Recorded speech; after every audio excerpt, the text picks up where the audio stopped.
Awu, sabingelela umhlaba wonke jikelele. Ngisho naphesheya kwey'lwandle nakuphi la kunomuntu khona ophilayo, siyabingelela. Noma ngabe ubani, asikhethe ibala la muntu, emakhaya la nikhona, kuphi la ukhona khona siyakubingelela. Hhayi-ke, sesingenile namhlanje sikhona la.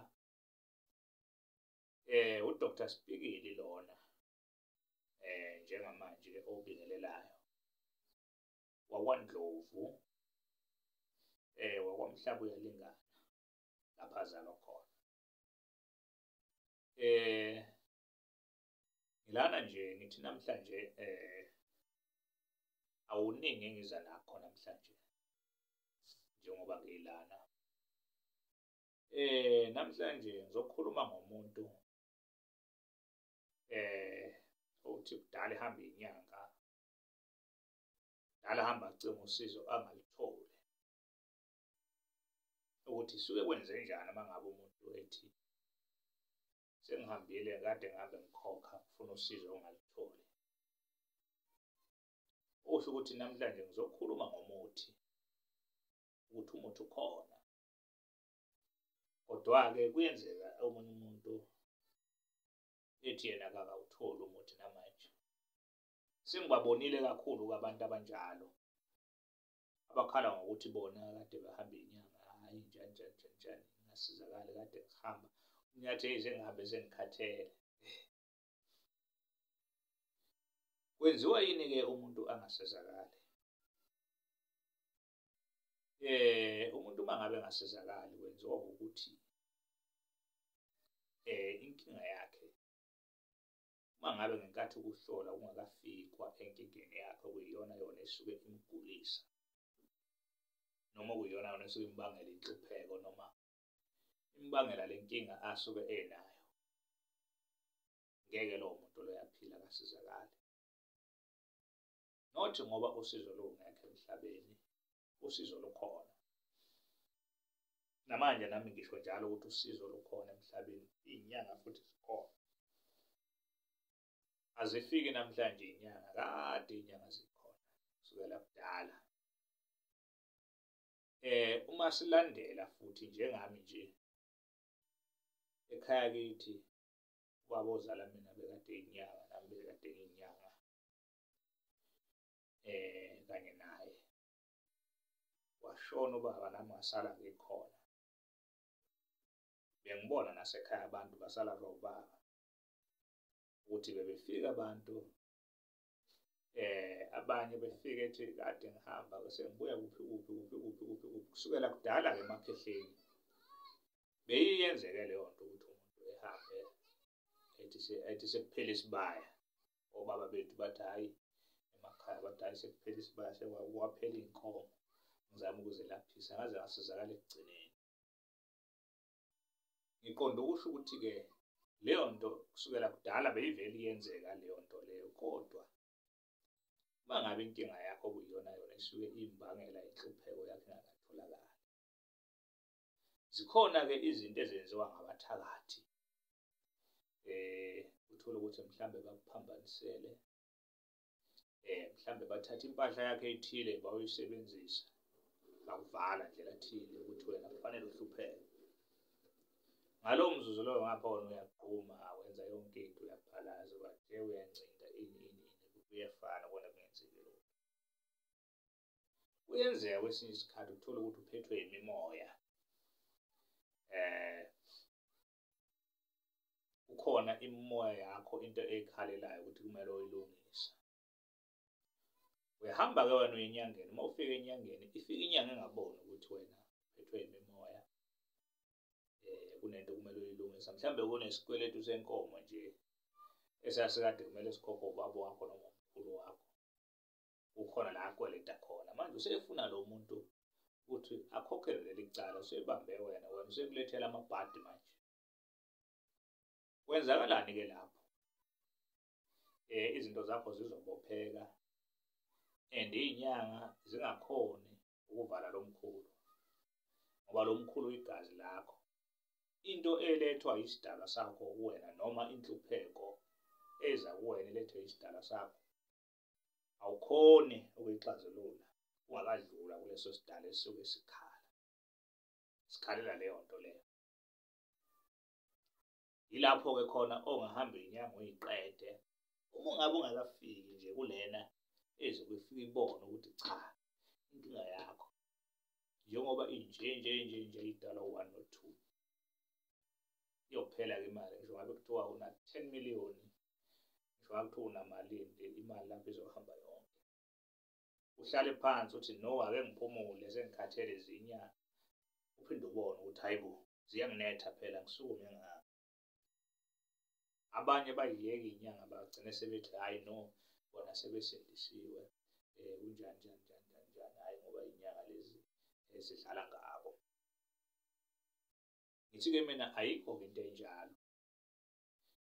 Umuthi ukhona futhi usizo lukhona, kodwa mangabe wona singakafiki isikhathi sokuthi usizakale, uzothi uyahamba uye endaweni okungeyona ezokwazi ukuthi usizakale kuyona, ufike uthole i-information okungeyona. Umuthi bakwethu uyefana, umbiwa ndawo ehlukana kancane nje ngokuthi uhlanganiswa kanjani, kodwa uyefana. Umuthi kwesinye isikhathi awunankinga ukuthi uthatha kubani. Kuyenzeka nje kwesinye isikhathi ulashwe nje ithwasa, umuntu obuye ekuthwaseni avela kunikeze umuthi phile usizakale. Unikezwe umuntu ongadumile futhi umuthi kwesinye isikhathi ukulapha umuthi, njalo uhamba ukhokha imali enkulu. Umuthi-ke awunakho ukuthi ubani lo. Mangabe lowo muthi nje wenza leyo nto leyo, exactly izokwenzeka leyo. Umuthi awuthenga ngisho ekhemisi nje omunye. Emakhaya bayazi abantu basemakhaya, omunye uthenga emholweni, omunye uthenga kubochitha, kula bantu okuthiwa wochitha. Uhamba ukwenzela izinto umuthi ngoba isuke ingekho into eyivalile. Into-ke engifisa ukuyisho-ke yileyo kubantu ukuthi cha, into ebaluleke kakhulu ukuhlola. Ikona lokho kwenza ukuthi uma ufika enyangeni uthi hayi ake siqale sikuhlolele kuqala. Suke kufuna kubonakale lapho ukuthi lo muntu lona ofikile lana kahle kahle ngabe uyasizakala noma akasizakali. Uma ngabe engasizakali, isizathu sokuthi engasizakali kungaba yini? Lapho ufuna ukuthi uqashelwe khona kakhulu uma kusetshenzwa ukuthi kutholakale ukuthi izinto zakhe zime kanjani, ngabe ziyakhanya yini, ngabe wona amakhambi esintu amsebenzela yini lo muntu. Okusho ukuthi-ke ngithi-ke kubantu laba bathi iy'nyanga azikho zinjani, umuthi awukho, cha umuthi ukhona. Phela kuwukuthi mangabe ungakaqondani nje nendawo e-right la ukuthi uma ufika khona into yakho ikwazi ufike ikhanye icace. Ngisho emakhaya kunabantu nje abanye abangazona ngisho iy'nyanga, othothi omunye ulapha amazinyo, omunye ulapha izinso, omunye ulapha lokhu naloku, ongashize ngisho impepho. Uye kuye afike akunikeze umuthi usizakale. Uyalela omunye nawe uthi nawe nami ngisizakele, lapho afike lona angasizakali. Yilapho-ke sekufunakala khona-ke manje iy'nhlolo ukuthi ubhekwe ngoba lo muntu kuthiwa uyabasiza abantu, mina kwenziwa yini mina ngasizakala. Yilokho-ke engithi namhlanje akucacise namhlanje ukuthi cha umuthi ukhona. Uma kukhona izinto ey'bheke eceleni nje, isuke umuntu usengezenzela yena izinto ey'bheke eceleni, kodwa uma sikhuluma ngomuthi into eyikhona leyo emhlabeni. Abantu abangawungabazi umuthi into eyikhona leyo kusukela kudala, sikhule vele ikhona. Kodwa akusho ukuthi yonke imithi ibilanda kudala beyenza sure begeje kuvaleke izinto efa umuntu kunjalo kuhanjiwe. Cha-ke bakwethu uDr Spikili lona kwamhlaba uyalingana.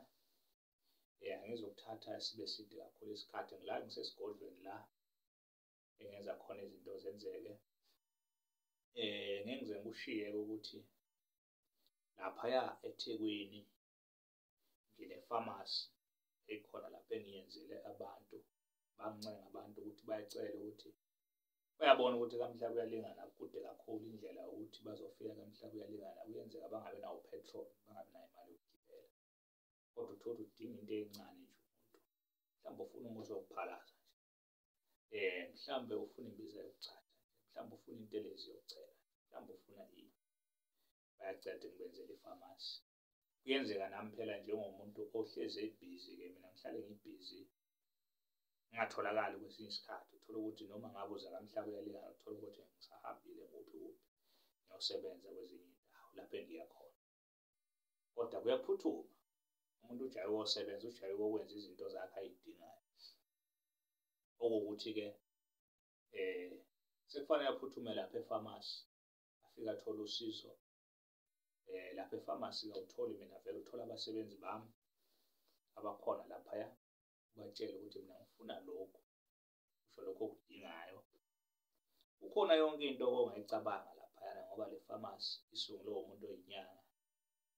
Mina ngiyazi ukuthi yini into ejwayele ukuhlupha umuntu, yini into ekhathaza abantu emhlabeni, iziphi izinto noma iziphi iy'nhlupheko ey'khathaza abantu. Zonke-ke izinto zakhona ngavele kuthe uma ngabe siyisungula le pharmacy, sesiyifaka khona zonke lezi zinto, kodwa ngendlela le yesilungu, okuwukuthi wonke umuntu uyangena nje khona. Ngisho umuntu ongathandi ukuhamba inyanga, ngoba bakhona nabantu abangathandi ukuhamba inyanga, ungangena nje lapho uzithengele umuthi, kube ngathi uyithengele into ethile esitolo. Le ndawo ihloniphekile nje, nje uze ungena esitolo, ungene usho uthathe lezo zinto oyifunayo, uhambe uyosebenza. Khona yonke into laphaya, kuyalashwa la basebenzi abalaphaya. Uma ushilo nje into ofunayo, uma ufika uchaze ukuthi unankingani, bazokunika leyo nto eqondene exactly naleyo nto leyo osuke uyifuna. Hhayi-ke uma udinga okujulile-ke sekumele ubonane nami ngqo, no-Dr. Sibhikile, noma ubhukhele ukuthi uma ngabe ngiza eThekwini, noma ngiza laphaya e-pharmacy, wazi ukuthi ngiza nge-date ethize, utshelwe, uyabhukha-ke. Kodwa uma ngabe wenqena ukulinda lokho, hhayi, ngingancenga uze kamhla kuyalingana ekhaya, noma kanye ulinde ukuthi uma ngabe useThekwini, ulinde ukuthi ngizanini eThekwini, ngoba nginomuzi futhi enginawo oseThekwini okhona. Noma kodwa-ke isikhathi esiningi ngisichitha kamhla kuyalingana. I-pharmacy ka-Dr. Sibhikile-ke la ikhona khona isedrobheni eThekwini, laphaya shop 18B, Ajmer Arcade Urban Central, shop 18B, Ajmer Arcade Urban Central, eThekwini edrobheni laphaya uGrey Street eThekwini. Khona umgwaqo lapho kuthiwa uGrey Street lapha eThekwini. Ilapho-ke kuleso strati leso uGrey Street, ilapho uzofika uthole khona i-pharmacy ka-Dr. Sibhikile. Ufike ungene khona ubone ukuthi ayikho into oyidingayo, kodwa zonke izinto zikhona. Izinto ey'ningi nje ey'landwa kithina inyanga zikhona phakathi, uyakhona ukuzithola. Into ongayitholi-ke khona ukuhlola ngaphandle-ke uma ubhukhile, qondaniswe ne-date le mina engizoza ngayo khona e-pharmacy, bese sifike siyabonana. Ngiyakhona ukubona labo bantu bese ngiyabahlola bonke ngobunjalo babo, ngoba khona kwenzeka impela ngiye khona ngoba uma sekuphela izinto post ukuthi ngizenze la kamhla kuyalingana, ngibe sengiyanyuka-ke ngishone khona ngizihambise lapho ziyongena lapha e-pharmacy. Namhla nje sengingasho nje ngithulele yodwa i-product laphaya, mhlambe futhi ey'nsukwini ezingangaki ngizophinde ngithulele enye i-product. Ama-product ngizowathula kancane kancane ngokulandelana kwawo. Ngeke ngize ngivele ngichaze yonke nje into ekhona phakathi ukuthi kukhona lokhu nalokhu nalokhu nalokhu. Okokuqala nje okukhona engizoqala ngakho namhlanje, kunesifo la esisibhelaza abantu kakhulu kuthiwa umhlume. Lesi sifo lesi bathi abantu umuthi wakhona awusekho, uma bathi abantu abakholwa ukuthi lesi sifo lesi siyelapheka. Uma kunjalo-ke bathi abakholwa ukuthi lesi sifo siyelapheka, mina ngiyaphika ngathi siyelapheka lesi sifo.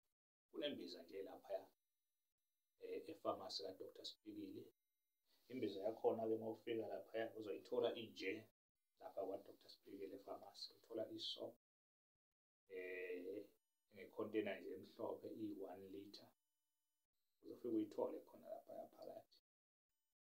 Futhi ngajabula uma kungaqala laba bantu abathi hhayi bona kade behambe bethatha imbiza kuphi abasizakala. I-1 litre le. Kodwa lesi sifo ngeke size siphele ngo-1 litre uma ngabe sesinesikhathi eside. Mhlawumbe kungenzeka ungagcina ufike ku-2 litres. Ngiyathanda-ke ngenze ngamabomu ukuthi kubo-1 litre ngoba ngifuna ukuthi uyothenga ilitha lesibili. Bese ubonile ukuthi kwenzakalani. Bese ubonile ukuthi ngempela awusizakali njengoba uthi wena kade uhamba. Njengoba usuphika wena ukuthi lo muthi olapha lesi sifo ukhona. Ngiyangithande-ke mina into enegaranti. Okuwukuthi-ke abantu-ke bangaya laphaya. Hhayi kodwa bafika kimi nala kimi bawuthola lo muthi. Kodwa nje laphana ngenzele wonke umuntu ukuthi ekwazi ukuthi angabe ahamba agijima onalesi sifo. Lesi sifo-ke sinempawu zakhona. Kuyenzeka umuntu uthole ukuthi amele amaqhuqhuva ebusweni. Uthi uyambheka lo muntu ubona hawu lo muntu wamuhle kangaka kodwa nje umusho amaqhuqhuva. La maqhuqhuva awani. Usola ukuthi mhlawumbe isichitho. Yiso lesi sifo esenza lokho. Abanye babe namaqhuqhuva endaweni ey'cashileyo ey'thweni zangasese. Uthola ukuthi umuntu wesilisa lapha kubuntu bakhe kukhona amaqhuqhuva amelayo angawaqondi kahle. Amanye aphuma amanzi, amanye angaphumi amanzi. Nangemuva-ke uma ngabe umuntu ayethoyilethi uthole ukuthi omunye uyafaneka uma efika laphaya angakhona ukuthoyiletha ngendlela. Owesimame naye esithweni sakhe sangasese uthole ukuthi kwesinye isikhathi kuphuma amanzi. Kunamanzi-ke aphumayo esithweni sangasese.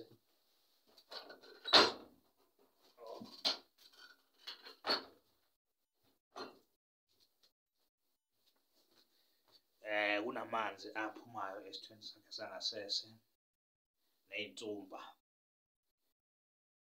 Konke lokho naye uthola ukuthi iyamenza lento agcina angasakhona ukulangazelela ucansi. Naye futhi umuntu wesilisa angalulangazeleli ucansi ngoba phela uyakhathala ngisho iqolo. Kwenzeka nje izinto ey'ningi uma ngabe unalesi sifo lesi.